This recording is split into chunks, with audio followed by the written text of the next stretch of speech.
তো এইখানে সংসারে সমস্ত দায়িত্ব আমার শেষ। আর ওয়াও কি সুন্দর যে লাগছে না, আমার না আসতে ইচ্ছা করে না এখন, জানো তো ছাদে। এই মোটামুটি এদিকের গাছগুলোতে জল দেওয়া হয়ে গেছে, কমপ্লিট হয়ে গেছে দেখো।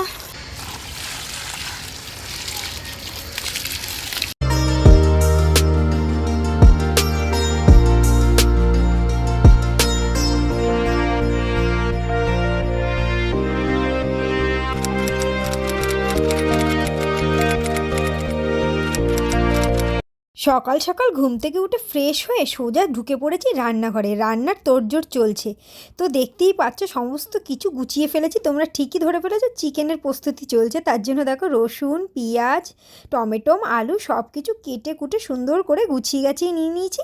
আর ওদিকে দেখো চিকেনটাও ধুয়ে পরিষ্কার করে সুন্দর করে গুছিয়ে নিয়েছি। আর এদিকে আমার কড়াইটা বেশ গরম হয়ে গেছে, এইবার দিয়ে দেবো তেল। তেল দিয়ে আলুগুলো ছাড়তে দেরি, তো কথা বলতে বলতে দেখো তেল দিয়ে আলুগুলো ছাড়াও হয়ে গেছে। আর আলুগুলো কিন্তু বেশ লাল লাল লাল লাল ভাজা ভাজা হয়ে এসছে।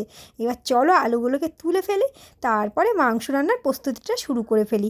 গুড মর্নিং, কেমন আছো তোমরা সবাই? আশা করছি তোমরা সবাই ভালো আছো, সুস্থ আছো। আর আমরাও কিন্তু তোমাদের ভালোবাসায় অনেক অনেক ভালো আছি। রাইটুক্স ব্লগে আর একটি নতুন ভিডিওর সাথে তোমাদের সবাইকে ওয়েলকাম আর অনেক অনেক ভালোবাসা জানিয়ে আবার আমি একটা নতুন ব্লগ নিয়ে তোমাদের কাছে চলে এসেছি। আশা করছি তোমাদের খুব খুব ভালো লাগবে। তো ভিডিওটা দেখতে থাকো আর আমার সঙ্গে থাকো। ভিডিওটা যদি ভালো লাগে অবশ্যই একটা লাইক কমেন্ট শেয়ার করে দেবে। আর যারা চ্যানেলে নিউ ভিউয়ার্স আছো তারা অবশ্যই চ্যানেলটিকে সাবস্ক্রাইব করে দেবে। আর পাশে থাকা বেল আইকন বাটনটিকে প্রেস করে অল করে দিতে কিন্তু ভুলো না। তারপর দেখো চিকেন তো আমার হয়ে গেছে, তারপর আমি সোজা চলে এসেছি বেগুন ভাজার প্রস্তুতিতে। আর এতগুলো বেগুন ভাজি, দুজন এক মানুষ এত বেগুন দিয়ে কী হবে? আরে আরে দাঁড়াও দাঁড়াও, সবটাই বলবে, একটু ওয়েট করো, চলো একটু বরমশাইয়ের পিছনে লেগে আসি। এই যে বেগুনও আমার ভাজা হয়ে গেছে, আর ওদিকে আমি খাবার দাবার সব গুছিয়েও ফেলেছি। এবার চলে এসেছি বরমশাইয়ের পিছনে লাগতে। ওকে বলছি রেডি হও রেডি হও, তুমি তো কাজে যাবে না নাকি? আমি বলছি এই তাকাও তাকাও তাকাও। তারপর দেখলে একটু আর চোখে কেমনভাবে তাকালো, গেম খেলছিল বাবু মোবাইলে। তারপর এই যে খাবার দাবার সব সুন্দর করে গুছিয়ে ফেলেছি বরমশাইয়ের জন্য। বরমশাইকে গুছিয়ে গেছি দিয়ে পাঠিয়ে দেবো কাজে, টাটা বাই বাই করে। আর একটা কন্টেনারে কেন চিকেন ভরেছি বলছি, সবটাই বলছি। তোমাদের দাদাভাইয়েরটা আগে গুছিয়ে নিই, তারপর বলছি। ওকে টাটা বাই বাই করে দিই, তারপর তোমাদের সাথে সবটাই শেয়ার করব। দেখো তোমাদের দাদাভাইকে একটা কন্টেনারে বেগুন ভাজা দিয়ে দিচ্ছি, আর একটা কন্টেনারে নিয়ে নিয়েছি। মা নেই বাড়িতে, তাই ওই বাড়ির সংসারের সমস্ত দায়িত্ব এসে পড়েছে আমার কাঁধে। তো মা গিয়েছে আমার মেজো কাকার মেয়ের হচ্ছে গিয়ে শ্বশুরমশাই মারা গিয়েছে, সেখানটায় হচ্ছে গিয়ে শ্রাদ্ধের অনুষ্ঠানে সেখানটায় গেছে। তো মা সেখানটায় গিয়েছে, এবার বাড়িতে রয়েছে ভাই আর বাবা, তাই সংসারের দায়িত্বটা আমার কাঁধেই এসে পড়েছে রীতিমতো। তো দেখেছো কথা বলতে বলতে তোমাদের সাথে আমি বিছানাপত্রও কিন্তু সুন্দর করে গুছিয়ে ফেলেছি, তাই আমার কাঁধে এসে পড়েছে। তো মা গতকাল গিয়েছিল, সমস্ত রান্নাবান্না করে রেখে গেছে, রাতে রুটি ফুটি সব করে রেখে গিয়েছিলো। আমি আবার পরিয়ে টরিয়ে ফাঁকে গিয়ে পাম্প চালিয়ে বাবাকে চা করে দিয়ে তারপর রাতের খাবার দাবার সব গরম করে দিয়ে অনেকটাই রাতে এই বাড়িতে এসেছিলাম। তারপর সকালবেলা উঠে রীতিমতো লেগে পড়েছি রান্নার তোড়জোড়ে। তো চিকেন করলাম আর বেগুন ভাজা করে নিয়ে গেলাম। তো ভাবছিলাম মাছ করব, তারপর বাবা বললো মাছ আর লাগবে না করতে। তারপর চলে যাব ওই বাড়িতে গিয়ে ভাতটা বসাবো। আর দেখি কি করা যায়, সবটাই তোমাদের সাথে শেয়ার করবো। তার জন্য কী করবো বলো তো, ভিডিওটা কন্টিনিউ দেখতে হবে, স্কিপ না করে, আর আমার সঙ্গে থাকতে হবে। তাহলেই সবটা জানতে পারবে আর সবটা বুঝতে পারবে, আর আশা করি তোমাদের খুব খুব ভালো লাগবে।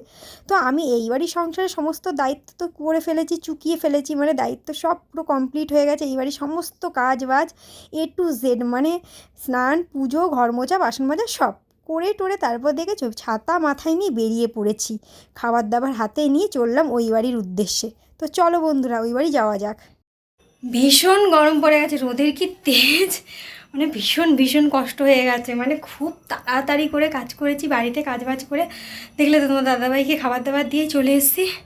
এখন ভাতটা বসাবো, তো চলো। আর বাবা খুব কষ্ট হয়ে গেছে, মা তো নেই তোমাদের তো বললামই। তো ওই জন্য মা নেই যেহেতু, ওই জন্য সংসারের দায়িত্বটা পুরো এসে পড়েছে আমার কাঁধে মা না থাকায়। আর একটা প্লেন যাচ্ছে, তারও খাবারগুলো গরম বের করে ফেলি। এই যে খাবারের প্যাকেট, বেগুন ভাজা আর চিকেন। টিং টিং টিং টিং টিং, গরম পড়ে গেছে না, এগুলো একটু খুলে রাখবো। আমি যখন এই বাড়িতে এসে পৌঁছালাম ঠিক তখন ঘড়ির কাঁটায় বাজে 1:05। তো 2টো বেজে গেলেই তো বাবাকে খেতে দিতে হবে, ভাইকে খেতে দিতে হবে, আমি খাবো। তো বুঝতেই পারছো, তার জন্য জামাটা চেঞ্জ করিনি। পটাপট বসিয়ে দিয়েছি ঝটপট ভাত, এদিকে ভাত বসিয়ে দিয়েছি, আর এক পাশে বসিয়ে দিয়েছি ডাল সিদ্ধ। তো ভাবলাম একটু পেঁয়াজের ডাল করা যাক, ভালোই লাগবে। অনেক দিন কিন্তু আমার হাতের পেঁয়াজের ডাল এই বাড়ির কেউকে করে খাওয়ানো হয়নি, আর আমাদের বাড়িতে চিকেন হলে কিন্তু পেঁয়াজের ডাল হবেই, সবার খুবই পছন্দ। তো ওই বাড়িতে আর পেঁয়াজের ডালটা করা হয়নি, কারণ অনেকটাই দেরি হয়ে গেছিলো। তোমাদের দাদাভাইকে কাজে পাঠিয়ে দিয়ে দিয়েছি, ওরও খুবই পছন্দ। তো দেখো চিকেন, তারপর বেগুন ভাজা, এগুলো সব খুলে রাখছি, যেহেতু ভীষণ ভীষণ গরম পড়ে গেছে। তো ঢেকে ঢুকে রাখার উপায় নেই, গরম জিনিস বুঝতেই পারছো। ছাদে এসে বাবা জামা কাপড়গুলো মেলে দিলাম, বাবা স্নান হয়ে গেছে। আর চালিয়েছি পাম্প, তো পাম্পটা দেখি কতক্ষণে ভরে। 17 মিনিটে ভরে যায়। কালকে রাত্রেবেলায় এসে একবার চালিয়ে দিয়ে গিয়েছিলাম, আর এই যে এখন চালিয়েছি। বাবা স্নান হয়ে গেছে, ভাই গিয়েছে কাছ থেকে এসে স্নান করতে, আর আমি ছাদে এসেছি, এখানটা দাঁড়িয়ে আছি। ঘুরপাক কাছে এই পাইপ দিয়ে জল পড়বে, এই পাইপটা দিয়ে, আর আমি টের পাবো, আর বাবাকে বলবো বাবা বন্ধ করে দাও। তো চলো, আর দেখো গাছে দেখো কি বোলগুলো কত ভালো লাগছে। ছাদে কি সুন্দর হাওয়া, দেখো এইখানে চারিদিক ফাঁকা ফাঁকা, দড়ি দড়ি দড়ি ফাঁকা। দেখো মেলার লোক নেই, আর ওখানে মেলার জায়গা নেই। তো ঠিক আছে, দাঁড়াও তোমাদেরকে একটু কাছ থেকে বোলগুলো দেখাই আম গাছে। আগের দিন তো দেখিয়েছিলাম, এখন অনেকটা বড় হয়ে গেছে। দাঁড়াও, এই দেখো কি ভালো লাগছে না? কি সুন্দর, দুর্দান্ত লাগছে, খুবই সুন্দর লাগছে। দেখো পুরো ভরে গেছে গাছে। দেখো দেখো বিভৎস সুন্দর লাগছে। কি আর করবো, এখন একটুখানি দাঁড়িয়ে দাঁড়িয়ে একটুখানি ফোনটা ঘাঁটি। সকাল থেকে এক ফোঁটা বিন্দুমাত্র টাইম পাইনি ফোনটা ঘাটার, যে ফোনটা হাতে নিয়ে একটুখানি ঘাটাঘাটি করব, একটুও টাইম পাইনি। মানে সকাল থেকে উঠে একটু 2 মিনিট কীরকম বসিনি আজকে। তো চলো আমার পামটা ভরুক, আর ওদিকে তো ভাত বসিয়ে দিয়ে এসেছি, মুসুরির ডাল সিদ্ধ বসিয়ে দিয়ে এসেছি, একটু পেঁয়াজের ডাল করে ফেলবো। চিকেনের সাথে পেঁয়াজের ডাল আমাদের বাড়িতে সবাই পছন্দ করে, আর বেগুন ভাজা, ব্যাস সিম্পল খাবার। এটাই আজকে দুপুরের মেনু। তোমাদের দাদাভাই শুধু পেঁয়াজের ডালটাই মিস করে গেছে। কাতলা মাছ ছিল, ও বলছিল করতে, বাবা বলছে, ভাই বলছে করতে হবে না, চিকেন আছে আর কিছু মাছ ফাছ করতে হবে না, তাই আর করিনি। তো একটু ফোনটা ঘাঁটি, তারপর খাওয়া দাওয়াটা করে নিই, করে টরে আবার তোমাদের সাথে আবার পরে কথা বলছি। একা হাতে দুদিকে সংসারটা সামলাতে হচ্ছে আমাকে, আর আমি কিন্তু সুন্দরভাবে বেশ সামলেও ফেলেছি। কি বলো বন্ধুরা, তোমরা বলো কিন্তু কমেন্ট বক্সে, সামলাতে পারলাম কি পারলাম না। তো দেখো আমাদের কিন্তু খাওয়া দাওয়া কমপ্লিট হয়ে গেছে, এবার এঁটো বাসনপত্র মাজার পালা। আর খেয়ে দিয়ে কিন্তু সবাই খুবই প্রশংসা করেছে। খেয়ে দিয়ে যখন কাছের মানুষরা, আপনজনেরা প্রশংসা করে, তখন এত ভালো লাগে না। আমার বাবারও হয়তো খুবই প্রশংসা করছিল আমার হাতের রান্না। তোমাদের দাদাভাই সবসময় প্রশংসা করে, এখন বাবার ভাইও করছিল, এত ভালো লাগছিল না। আর বাবা দিয়েছে ঘুমু ঘুমু, আর ভাই গেছে ক্লাবে ক্লাম বোর্ড খেলতে।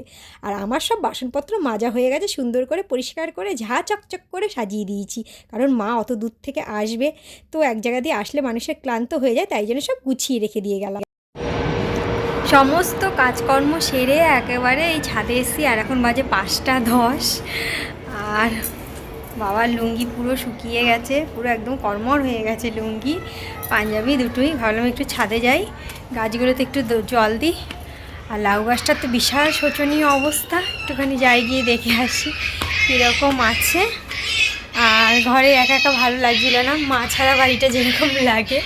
বাবা তো ঘুমোচ্ছে, ভাই চলে গেছে আবার ক্লাবে। তারাও ভেতরে ঢুকি, দেখো ঢোকার পথটা কীরকমভাবে ঢুকতে হবে, দেখো বসে বসে এবার ঢুকতে হবে আমাকে।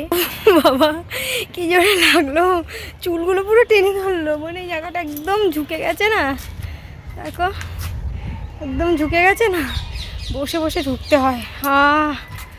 ছাদে এসছি, বেশ সুন্দর হাওয়া দিচ্ছে, খুব সুন্দর হাওয়া দিচ্ছে। প্রচুর কষ্ট হয়ে গেছে, দুটো সংসার সামলাতে হয়েছে আমাকে কালকে থেকে আজকে পর্যন্ত। তো আজকে মা চলে আসবে, প্রচুর কষ্ট হয়েছে। একা হাতে দুটো সংসার সামলানো যে কতটাই বাবা কঠিন, সেটা বুঝলাম বাবা, সত্যি কথা। ওই বাড়িতে সব করে টোরে আবার এই বাড়িতে এসে সব করে ভীষণ কষ্ট হয়ে গেছে, ভীষণ কষ্ট হয়ে গেছে। কালকে একবার এসে বাবাকে চা করে দিয়ে খাবার সমস্ত, কালকে মা রান্নাবান্না সব করেই রেখে গেছিলো, সমস্ত খাবার রাতের খাবার গরম টরম করে দিয়ে তারপরে পাম্প চালিয়ে জল টল ভরে রেখে পুরো একদম এই ট্যাঙ্কিটাকে ফুল ট্যাঙ্কি করে রেখে তারপর আমি গিয়েছি, সেই 9টার সময় বাড়িতে গিয়েছিলাম। মানে কালকে অনেক তাড়াতাড়ি পড়াতে চলে গিয়েছিলাম, আর আজকে একটু যেতে দেরি হবে। এই এসছি একটুখানি, ভালো একটুখানি গাছগুলো দেখে আসি, জল দেবো গাছে, আর একটুখানি ছাদে একটু পরিবেশটা একটু হাওয়া নিয়ে আসি। খুব সুন্দর হাওয়া দিচ্ছে, খুব ভালো লাগছে। ছাদে আসলে না বেশ রিল্যাক্স ফিল হয়, আমার তো হয়, কার কার এরকম হয় আমাকে অবশ্যই কিন্তু জানিও। ওই গাছটা দেখো বন্ধুরা, ব্যাপক লাগছে, খুবই সুন্দর লাগছে। দাঁড়াও তোমাদের কাছ থেকে একটু দেখাই। ওয়াও, কি সুন্দর যে লাগছে না, দুর্দান্ত সুন্দর লাগছে, অপূর্ব সুন্দর। মানে গাছের পাতা পুরো ঢাকা পড়ে গেছে গাছের বোলে, দেখো এত ভালো লাগছে। আর সূর্যি মামাটাকে দেখো, ওই গাছের ফাঁক দিয়ে অপূর্ব সুন্দর লাগছে। আর কথা বলতে বলতে তোমাদের সাথে চলে এসেছে একটা প্লেন, এই দেখো করে চলে যাচ্ছে, খুব ভালো লাগছে। আর এই গাছটা দেখো, তখন তো তোমাদের দিনের বেলা নিচের ছাদ থেকে দেখালাম, আর এই ছাদে দেখো এই গাছটাও বিশাল সুন্দর, দেখো বলে বলে পুরো ভরে গেছে, খুব ভালো লাগছে। তো চলো গাছগুলোতে ঝটাপট জল দিয়ে দিই, আমার আবার পড়াতে যেতে হবে। এই একটা কল, মানে টিং টিং টিং টিং টিং টিং টিং করে জল পড়বে। এই জোরে পড় তাড়াতাড়ি পড়।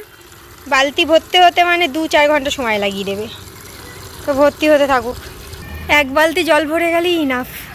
আর গাছটার অবস্থা ভীষণ খারাপ, ভীষণ শোচনীয় অবস্থা। দাঁড়াও তো, চলো তো দেখি একটাও লাউ হয়েছে নাকি গাছে, লুকিয়ে টুকিয়ে কোথাও আছে নাকি, চলো তো দেখা যাক। এই পাশের পাতাগুলো তো আরও বিশাল বাজে অবস্থা হয়ে গেছে, দেখো আমার না আসতে ইচ্ছা করে না এখন, জানো তো ছাদে এই গাছটা দেখলে আমার ভীষণ ভীষণ মায়া লাগে। যাক, এই পাশে আবার দেখছি কিছু কিছু নতুন পাতা বেরিয়েছে, দেখো এই পাশে আবার একটুখানি নতুন সুন্দর সুন্দর পাতা গজিয়েছে, খুব ভালো লাগছে। আগের বার তো একটা গাছ তোলা হয়েছিল, একটা গাছে কত সুন্দর ফলন হয়েছিল, এবার নাকি 3টে না 4টে গাছে, তাও সেইভাবে ফলন হয়নি গো, ফল দেয়নি গাছে। গাছটার যে কী হলো কি জানি। এই পাশে আবার সুন্দর সুন্দর পাতা গজিয়েছে, খুব ভালো লাগছে, খুব ভালো লাগছে, ব্যাপক সুন্দর লাগছে। আমার যে কি ভালো লাগছে ওই গাছটা, দেখো আমের বোলগুলো এসছে না, এত ভালো লাগছে, মানে অপূর্ব সুন্দর লাগছে, খুবই ভালো লাগছে, খুবই ভালো লাগছে, ব্যাপক সুন্দর লাগছে। দেখি বালতিটা ভর্তি হলো নাকি কথা বলতে বলতে। হ্যাঁ, পুরো ভরে গেছে, এবার বন্ধ করে দেব, দিয়ে গাছগুলোতে জল দেব। ভরে গেছে, বন্ধ করে দিই কলটা। মোটামুটি এদিকের গাছগুলোতে জল দেওয়া হয়ে গেছে, কমপ্লিট হয়ে গেছে, দেখো। আর গাছে না এই যে মাটিতে জল দিলে না, মানে মাটির যে একটা গন্ধ বেরোয় না, সেই একটা ভেজা ভেজা মাটির গন্ধ বেরোয়, মানে ধুলো মাটিটা ভেজে যায়, যখন ভেজা ভেজা গন্ধটা বেরোয় না, আমার এত ভালো লাগে না, কি ভালো লাগছে এই গন্ধটা, মনে যায় না আমি একটা কোনো গ্রামের পরিবেশে পৌঁছে গেছি, আমার তো এরকম ফিল হয়, উফ ব্যাপক ভালো লাগে। ওই পাশে একটা পেয়ারা গাছ আছে, ওইটাও দিতে হবে।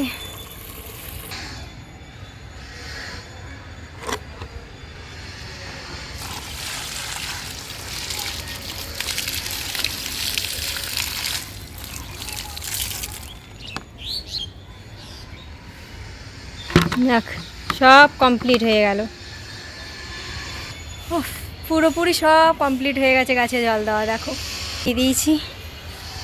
তো আর 2-5 মিনিট দাঁড়াবো, বেশিক্ষণ দাঁড়াবো না, দাঁড়িয়ে নিচে যাব, নিচে গিয়ে মুখ টুক ধোবো, ধুয়ে একটুখানি জল খাবো, খেয়ে ড্রেস পরে বেরিয়ে যাব পড়াতে যাওয়ার উদ্দেশ্যে। তো চলো একেবারে নিচে গিয়ে তারপর তোমাদের সাথে আবার কথা হচ্ছে।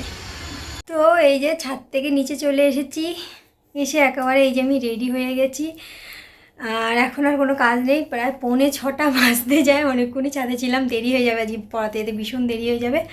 তো মারা বেরিয়ে পড়েছে, তো চলে আসবে 7টার ভিতরে ঢুকে যাবে। বাবাকে বললাম তোমাকে কেমন আমি চা করে দেবো, বাবা বললো না দিতে হবে না, মা এসে দেবে। আর এত তাড়াতাড়ি চা খায় না আমাদের বাড়িতে, 7টা মানে মিনিমাম 7টা এরকম সময়ই খায়, 6:30টার পর খায়। তো এখন আর বাবা চা খাবে না, তো আমি এখন বেরিয়ে পড়বো, এই যে বাবাকে ডেকে টেকে দিয়েছি। তো এইখানে সংসারের সমস্ত দায়িত্ব আমার শেষ আজকের মতন, মানে এবার আমার বিদায় নেওয়ার পালা। ঠিক আছে, সমস্ত দায়িত্ব আমার শেষ বাবা, সমস্ত দায়িত্ব আমার কাঁধ থেকে ঝেড়ে ফেললাম, এরকম একটা ব্যাপার। তো চলো আর বেশি কথা বলবো না, ভিডিওটা আজকে আমি এখানেই শেষ করে দিচ্ছি। আর এই যে আমার ঝোলাটা আমি সাথে নিয়ে নিয়েছি, এটাকে আমি বলি ঝোলা, যেখানেই যাই আমার ব্যাগটাকে সাথে করে নিয়ে যাই আর এর মধ্যে সমস্ত জিনিসপত্র ভরে নিই। মানে আমি কলেজ থেকে যবে থেকে কলেজে পড়াশোনা করেছি, তবে থেকে যেই কাঁধে ব্যাগ নাও ধরেছি, সেই থেকে আমি এই ব্যাগ এখনও ছাড়তে পারি না। মানে এগুলোকে আমি নাম দিয়েছি ঝোলা। তো যাই হোক, চললো ঝোলা রইলো ভোলা, এরকম একটা কথা আছে না, তো ওই ভোলা ঝোলা নিয়েই চলছে দেশের পথে। তো ভিডিওটা এখানেই শেষ করে দিচ্ছি। অবশ্যই কমেন্ট বক্সে জানিও কেমন লাগলো ভিডিওটা, আর ভালো লাগলে অবশ্যই লাইক কমেন্ট শেয়ার করে দিও। সবাই খুব ভালো থেকো, সুস্থ থেকো, দেখা হচ্ছে খুব তাড়াতাড়ি নেক্সট ভিডিওর সাথে। টাটা।